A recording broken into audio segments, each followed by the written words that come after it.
Everyone, myself Kritika Sharma and welcome to our channel. Students, जैसे कि हमने स्टार्ट की है केमिस्ट्री सुपर सीरीज, जिसमें कि हम करने वाले हैं केमिस्ट्री के 500 प्लस इंपॉर्टेंट क्वेश्चंस। तो यहाँ पे उसके बारे में हम फुल डिटेल में डिस्कस करेंगे। देखिए, यहाँ पे हमने वो क्वेश्चन ऐड किए हैं जो कि प्रीवियस ईयर आए हुए हैं, जैसे कि टैट होगा, मेडिकल होगा, नॉन मेडिकल होगा। तो ये टीजीटी, पीजीटी एंड सभी के लिए बेनिफिट होने वाला है। आपको पता है पीजीटी का एग्ज़ाम आने वाला है, और आपको ये भी पता है कि टीजीटी का एग्ज़ाम भी आने वाला है, और टैट का तो कंडक्ट हो ही रहा है। तो देखिए, medical and non medical chemistry subject same रहता है, तो ये चीज़ तो बहुत इंपॉर्टेंट होने वाली है। और साथ साथ जो जनरल स्टडी कर रहे हैं केमिस्ट्री के इंपॉर्टेंट क्वेश्चंस की, जैसे कि कोई कम्पिटिटिव एग्जाम की तैयारी कर रहे हैं, उसके लिए ये सीरीज़ बहुत ही बेनिफिट होने वाली है। तो चलिए स्टार्ट करते हैं। हमने ऑलरेडी इसकी 2-3 क्लासेस ले चुके हैं, तो अब नेक्स्ट क्लास आती है आपकी। नेक्स्ट क्लास में हम आज डिस्कस करने वाले हैं कुछ मोर इम्पॉर्टेंट क्वेश्चन। तो चलिए, first question is monomer unit of a dacron is. Dacron क्या है? डैक्रोन एक है पॉलीमर। देखो, पॉलीमर चैप्टर जो इम्पॉर्टेंट जो भी पॉइंट बनते हैं, एक मैंने आपकी क्लास ली हुई है ऑलरेडी, लिंक आपको डिस्क्रिप्शन मिल जाएगा। इम्पॉर्टेंट केमिस्ट्री जो टॉपिक्स हैं उसका, तो उसमें हमने डिस्कस किया है पॉलीमर। तो पॉलीमर एक बार अगर कर लोगे तो आपकी हर डाउट्स क्लियर हो जाएंगे। बाकी यहाँ पे तो जो इम्पॉर्टेंट क्वेश्चन प्रीवियस ईयर आए हुए हैं वो तो हम डिस्कस करेंगे ही। तो देखिए, जो फर्स्ट क्वेश्चन जो आपका यहाँ पे बनता है कि डैक्रोन का मोनोमर यूनिट क्या है। एक पॉलीमर है तो मोनोमर यूनिट आता है इसका ethyl glycol and terephthalic acid, यानी आपका option B is the correct. चलिए नेक्स्ट करते हैं। Calamine is ore of. Calamine किसका ओर है? देखिए, ओर के बारे में भी मैंने आपकी एक क्लास ली हुई है, जिसमें इंपॉर्टेंट ओर जिससे भी क्वेश्चन आते हैं वो ऑलरेडी करवाए हुए हैं। तो यहाँ पे जो क्वेश्चन पूछा गया है कैलेमाइन, कैलेमाइन ओर आता है आपका जिंक कार्बोनेट। ठीक है, कैलेमाइन का फॉर्मूला आता है जिंक कार्बोनेट, यानी ये ओर है जिंक का। तो option C is the correct. Next question करते हैं। Atmosphere of the Venus is made up of white and yellowish cloud of acid mainly। देखो, जो एटमॉस्फेयर होता है वीनस का, उसमें ना येलोइश क्लाउड होता है। किसकी वजह से होता है? उसमें प्रेजेंट होता है एसिड। कौन सा एसिड? वो होता है आपका सल्फ्यूरिक एसिड, यानी आपका option D is the correct. चलिए नेक्स्ट क्वेश्चन जो आता है आपका, calculate A number of A molecule of in 8 gram of A oxygen. कितने नंबर ऑफ ए मॉलिक्यूल होते हैं 8 ग्राम ऑक्सीजन में? तो आपको पता है कैसे निकालते हैं? हम निकालेंगे जो आपका ग्राम दिए हैं, कितने दिए हैं 8, और इसका मॉलिक्यूलर मास ये आ जाता है 32। तो इसको सॉल्व करके आ जाएगी वैल्यू 0.25। ठीक है, अब आपको बोला है मॉलिक्यूल निकालने हैं, तो 0.25 को आप मल्टीप्लाई करोगे 6.022 10⁻23, ये आता है एवोगैड्रो नंबर। तो यहाँ पे फॉर्मूला क्या है? N/NA।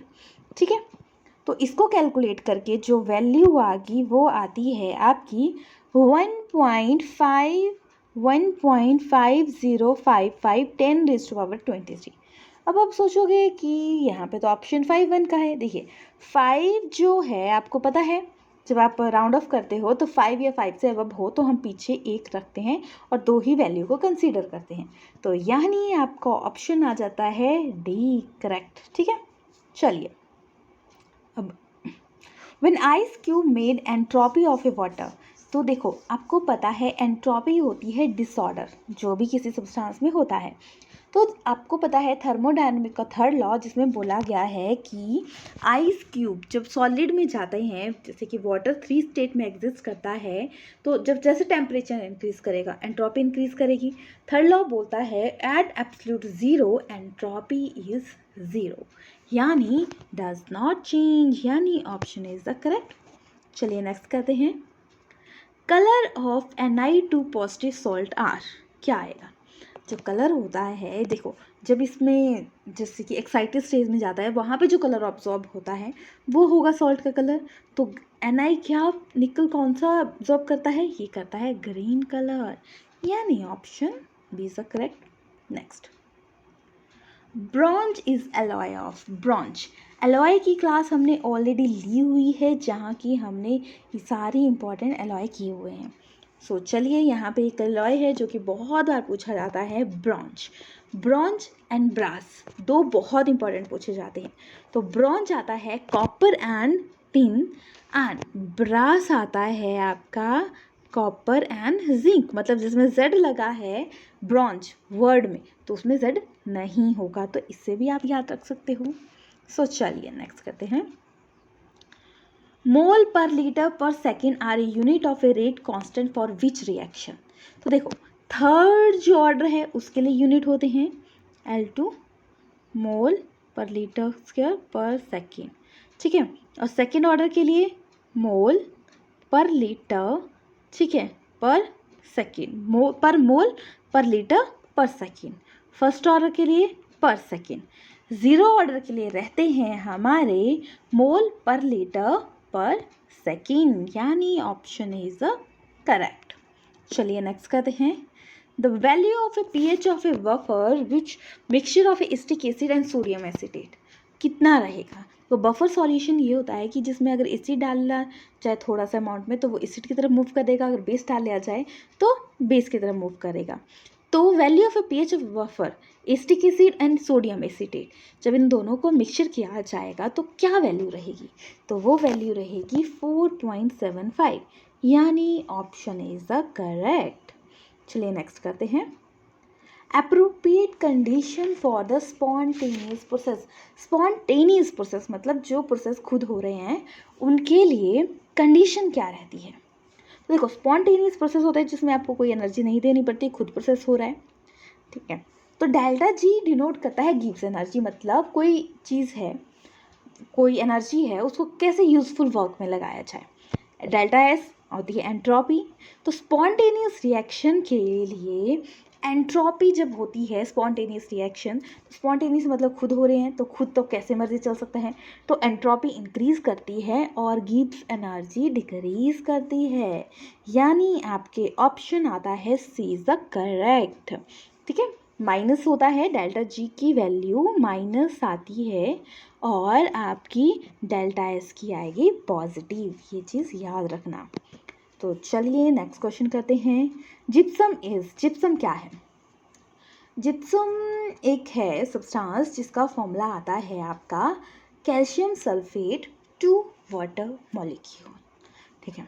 अगर इसको हीट किया जाए तो बनता है हमारे पास calcium sulphate half water molecule, यानी 1.5 मतलब एक से ही 1.2 ज़्यादा है आपका प्लास्टर ऑफ पेरिस, ठीक है। इसे हम बोलेंगे plaster of Paris. Directly question ये भी आता है, plaster of Paris and gypsum, gypsum से प्लास्टर ऑफ पेरिस बनाया जाएगा। देखो, अगर हीट दी जाए तो जिप्सम है 2 वाटर मॉलिक्यूल, हीट दिया जाए वाटर कम हो जाएगा तो बन जाएगा प्लास्टर ऑफ पेरिस। अगर प्लास्टर ऑफ पेरिस को आप वाटर दे दिया जाए तो बन जाएगा आपका, क्या बन जाएगा, जिप्सम। तो ये चीज़ याद रखना। Next, which show A maximum metallic character. देखो, आपको पता है जो पीरियोडिक टेबल है इस साइड के वाले, जैसे ये पीरियोडिक टेबल है, इस साइड वाले मेटल, इस साइड वाले नॉन मेटल, ठीक है। इस साइड को मेटालिक करैक्टर डिक्रीज करता है। तो मैग्नीशियम, जो सिलिकॉन, बेरियम, जो इस साइड को आए, सोडियम फर्स्ट आता है, तो सोडियम का मेटालिक करैक्टर सबसे ज़्यादा होता है। नेक्स्ट क्वेश्चन जो आता है आपका, which of the following pair has a same geometry, किसकी आती है। तो देखेंगे, SF4 इसकी रहती है आपकी, क्या रहेगी, SF4 की रहेगी सीसॉ, XeF4, ठीक है, XeF4 की रहेगी ऑक्टाहिड्रल, CH4 एंड NH4 की रहेगी टेट्राहिड्रल, यानी option C is the correct. चलिए नेक्स्ट करते हैं। Correct order of acidic strength. देखो, आपको पता है अलोंग द पीरियड जाएं तो एसिटिक स्ट्रेंथ इंक्रीज करती है, ठीक है। तो इसमें फ्लोरीन मोस्ट इलेक्ट्रोनेगेटिव, फिर आपका ऑक्सीजन, फिर नाइट्रोजन, फिर कार्बन, तो option C is the correct. ठीक है, इस साइड को जा रहे हैं। अगर डाउन द ग्रुप आ गया ऑप्शन, ठीक है, फ्लोरीन, क्लोरीन, आयोडीन आ गया तो यहाँ पे रिवर्स हो जाता है, क्योंकि सेंट्रल एटम डिपेंड करेगा, सेंट्रल एटम का साइज ज़्यादा है तो acetic strength down the group increase करेगी। अगर सेंट्रल एटम का साइज छोटा है तो फ्लोरीन की ही ज़्यादा होगी, ठीक है। नेक्स्ट आता है name of the reaction RCl NaCl जिसमें कि बनता है आयोडाइड, ठीक है। तो कौन सा रिएक्शन है? देखो फ्रिंटल ग्राफ जो रिएक्शन है दो टाइप्स के हैं, एसाइलेशन, एल्काइलेशन। टॉलिन बनेगा एंड एसाइल ग्रुप लगा होगा तो उसमें। वुड्स रिएक्शन में एल्केन बनता है। स्वार्ट्स रिएक्शन में आपका बनता है RF मतलब एल्काइल फ्लोराइड एंड फ्रिंटल ग्राफ रिएक्शन में बनता है आपका एल्काइल आयोडाइड, यानी option is the correct. Next करते हैं। नेक्स्ट आता है आपका knocking can reduce by which compound. Knocking किसके थ्रू रिड्यूस हो रही है? नॉकिंग रिड्यूस होती है टेट्राइथाइल लेड, यानी option C is the correct. चलिए नेक्स्ट करते हैं। A reaction A + B = C + D and Q is found to have positive entropy, मतलब टेम्परेचर इंक्रीज कर रहा है, यानी पॉजिटिव इंक्रीज कर रही है एंट्रोपी, ठीक है। तो entropy change the reaction will be possible high temperature, possible in low temperature, not possible to any temperature, possible to any temperature. देखिए जैसे जैसे टेम्परेचर इंक्रीज होता है एंट्रोपी इंक्रीज करती है, तो एंट्रोपी पॉजिटिव होती है एट एनी टेम्परेचर। ज़ीरो के बाद जो भी है उसके बाद पॉसिबल है एंट्रोपी, तो पॉसिबल है, तो option D is the correct. Next आता है आपका which of the following is used in producing a smoke screen. Smoke screen के लिए यूज होता है आपका PH3, यानी option D is the correct. Next करते हैं। Amount of radio active substance double rate of a radio active decay, तो क्या होगा? तो remain unchanged, remain half, behaviour double, increase 3 time, तो क्या होगा? अगर रेडियो एक्टिव का सब्सटेंस ज़्यादा कर दिया जाए तो रेट ऑफ रेडियो एक्टिव कैसी होगी? तो रेडियो एक्टिविटी का सब्सटेंस ज़्यादा कर दिया जाए, कम कर दिया जाए, तो उसकी रेडियो एक्टिविटी जो मतलब वो होगा वो अनचेंज होगा। Rate of radio active decaying remain unchanged. Next करते हैं। Gas deviate to ideal behaviour under condition. देखो हर गैस आइडल बिहेव नहीं करती, तो एक गैस डेविएट करेगी आइडल बिहेवियर किस कंडीशन में?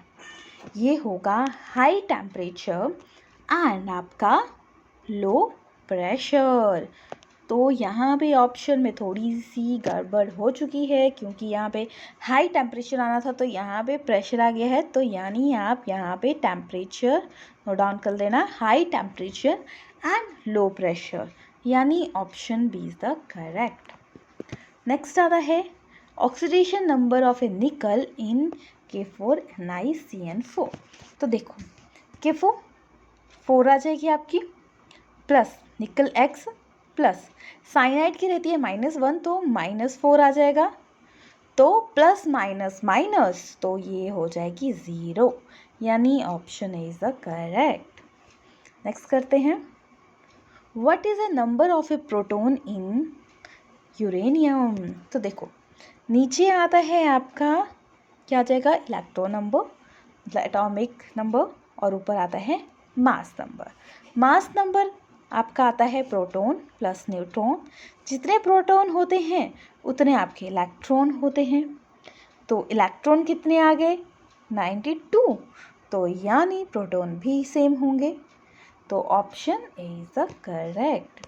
अगर माना हमारे पास न्यूट्रॉन दिया जाए हुआ होगा तो क्या करोगे? न्यूट्रॉन निकालने के लिए आप क्या करोगे?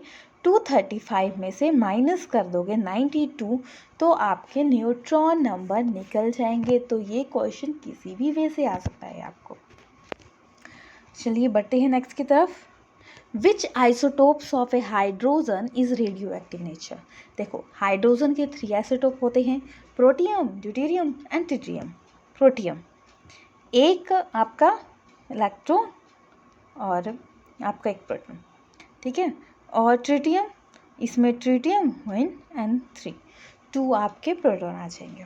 ड्यूटेरियम इसमें 1 1 रहेगा आपका, क्योंकि 1 न्यूट्रॉन है, न्यूट्रॉन 0 आ जाएगा यहाँ पे। तो ये जो रेडियो एक्टिव होता है वो होता है ट्रिटियम। तो ड्यूटेरियम को यूज़ करते हैं न्यूक्लियर रिएक्शन के लिए, जहाँ पे क्या हो रहा है, रेट क्या होता है, फास्ट हो रहा है रिएक्शन। तो रिएक्शन को स्लो डाउन करने के लिए यूज़ किया जाता है ड्यूटेरियम का।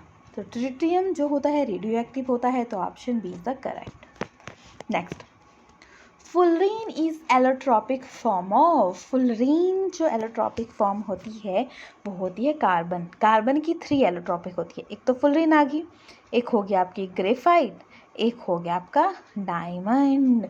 जो फुलरीन का स्ट्रक्चर होता है वो बॉल के टाइप में होता है, ठीक है। 60 कार्बन, 660 फॉर्मूला होता है इसका, ठीक है। चलिए नेक्स्ट करते हैं।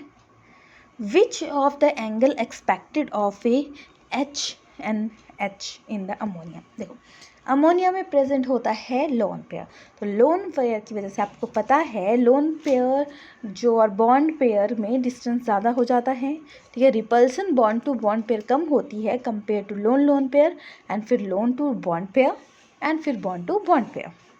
तो सबसे ज़्यादा रिपल्शन होगी, फिर क्या होगा, ऐसे तो एंगल आना था 109, बट होती है due to lone pair angle बनता है 107 डिग्री, यानी less than 109 but over the 90 degree. Option D is the correct. इसके साथ होती है आपकी आज की क्लास ख़त्म। सो नेक्स्ट क्लास में न्यू क्वेश्चन के साथ, न्यू जोश के साथ करना, क्योंकि आपको पता है कि TGT भी आने वाला है, PGT भी आने वाला है, एंड टैट भी आने वाला है। और भी कोई भी कम्पिटिटिव एग्ज़ाम जिसमें कि जनरल साइंस आती है केमिस्ट्री की, वो सारे क्वेश्चन आपके यहाँ पे जो भी कंप्लीट सीरीज़ देख लेगा उसके कंप्लीट हो जाएंगे। बाकी जिन क्वेश्चन टॉपिक्स में डाउट रहता है उसकी मैंने अलग लेक्चर्स लिए हैं, वो आपको लिंक डिस्क्रिप्शन में मिल जाएगा, वो भी देख लीजिएगा। क्योंकि कुछ टॉपिक ऐसे होते हैं क्वेश्चन कन्फ्यूजिंग आते हैं, तो उनमें हमें टॉपिक को समझना ज़्यादा ज़रूरी होता है, तो वो टॉपिक वहाँ से कर लीजिए। बाकी ये क्वेश्चन कीजिए, आपका टैट तो ईजिली हो जाएगा, टैट तो कहीं नहीं जाएगा, इससे बहुत अच्छे मार्क्स आएंगे। देखो 500 क्वेश्चन जो हमने लास्ट टाइम टैट हुआ था तब किए थे, तो उसमें से 26-27 क्वेश्चन रिपीट हो चुके हैं। तो यहाँ पे मैंने MCQ की फॉर्म में करवाया है, तो ये भी बेनिफिट होगा आपके लिए, तो ज़रूर देखिएगा। और आपको क्या करना है, अब लाइक करना है, शेयर करना है, सब्सक्राइब करना है, साथ साथ बेल आइकन दबाना है, ताकि आपको जो भी मैं वीडियो डालूँ उसकी नोटिफिकेशन मिल जाए। Thank you for watching.